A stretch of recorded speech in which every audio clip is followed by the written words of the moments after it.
ជ្រាយឡើយតែជុំហូរនេះវាផ្លាស់ប្ដូរនៅពេលដែលបងជួបត្រានត្រើយគឺអូននឹងហើយដែលបែងដូងបងត្រូវការទីណាដែលមានអូនទីនោះច្បាស់ជាមានបងព្រោះនួនល្អងជាមនុស្សដែលបងប្រាថ្នា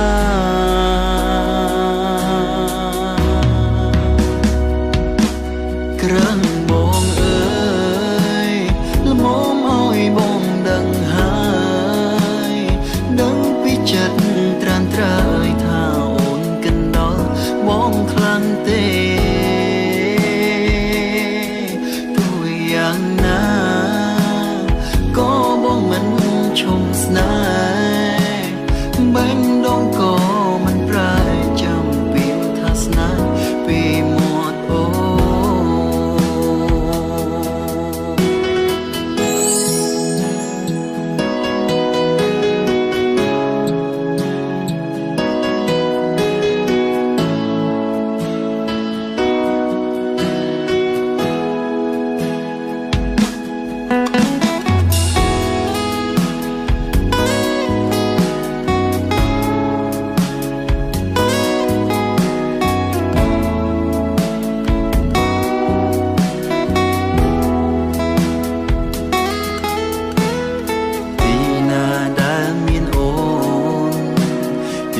ច្បាស់ជាមានប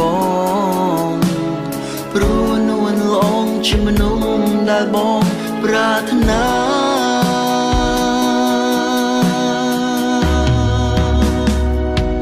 ក្រឹងបង